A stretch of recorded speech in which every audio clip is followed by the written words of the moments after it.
Good morning, all of you. Welcome to my channel SSH. This is your Das Master. Today, I am going to explain about the first lesson of 7th class, the universe and the earth. విశ్వము మరియు భూమి వీటి గురించి ఈ యొక్క లెసన్లో మనం తెలుసుకోబోతూ ఉన్నాం.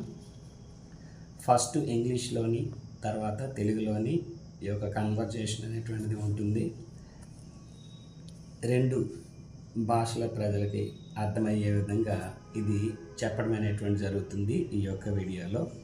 దయచేసి అందరూ కూడా వీడియోని జాగ్రత్తగా చూసి ఆలకించి లైక్ షేర్ చేయవలసిందిగా కోరుచున్నాం. The universe and the earth, this is the title of the lesson. విశ్వము మరియు భూమి.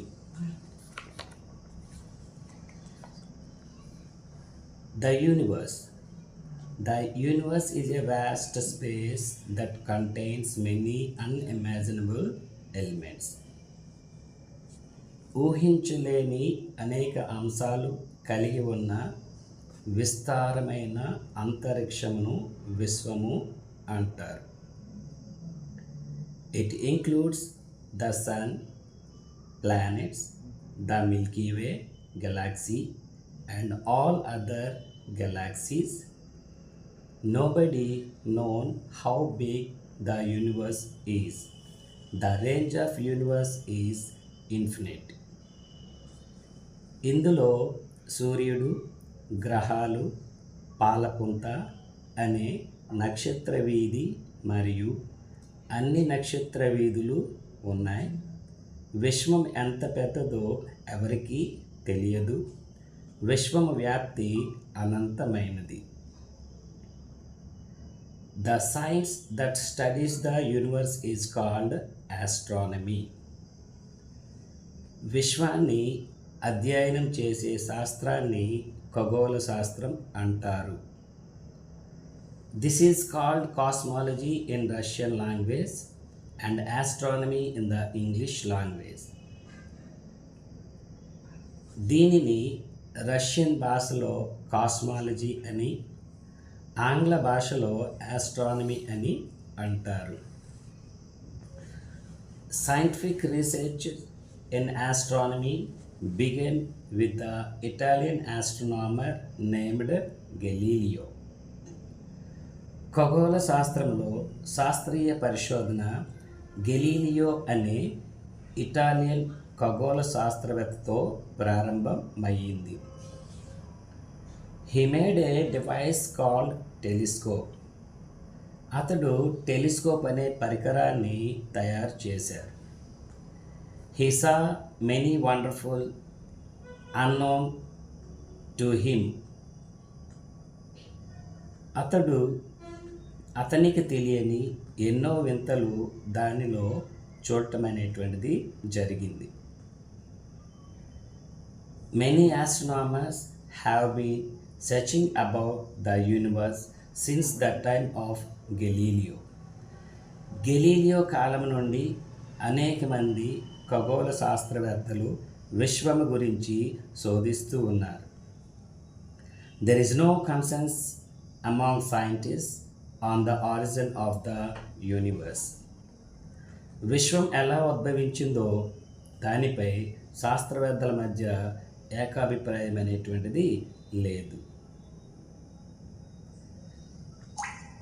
ఆరిజిన్ ఆఫ్ ద యూనివర్స్, విశ్వం ఆవిర్భావం ఎలా పుట్టింది అని ఇప్పుడు తెలుసుకోబోతూ ఉన్నాం.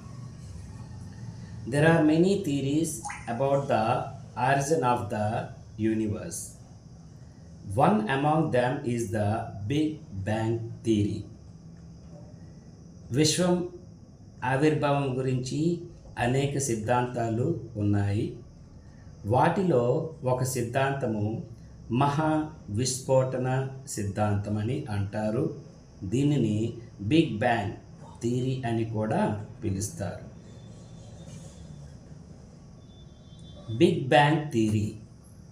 The Big Bang theory was first proposed by a Belgian astronomer named Georges Lemaitre మహావిస్ఫోటన సిద్ధాంతం విశ్వం యొక్క ఆవిర్భావం గురించి మహావిస్ఫోటన బిగ్ బ్యాంగ్ సిద్ధాంతాన్ని మొదట జార్జెస్ లెమిట్రే అనే బెల్జియం దేశానికి చెందిన ఒక శాస్త్రవేత్త ప్రతిపాదించాడు. He strongly believed that the present day universe began and has been expanding from a tiny atom about 13.7 billion years ago. ప్రస్తుత విశ్వము 13.7 బిలియన్ సంవత్సరాల క్రితము ఒక చిన్న అణువు నుండి ప్రారంభమై నేటికి విస్తరిస్తుంది అని అతడు గట్టిగా నమ్మాడు. The tiny atom was like a small ball with infinite temperature and infinite density. ఆ చిన్న అణువు అనంతమైన ఉష్ణోగ్రత మరియు అనంత సాంద్రత కలిగిన ఒక చిన్న బంతిలాగా ఉండేది. Due to the increasing temperature and the density of that atom, it exploded and shattered into small pieces all over the universe. అణువు యొక్క ఉష్ణోగ్రత మరియు సాంద్రత పెరిగిన కారణంగా అది పేలిపోయి విశ్వమంతా చిన్న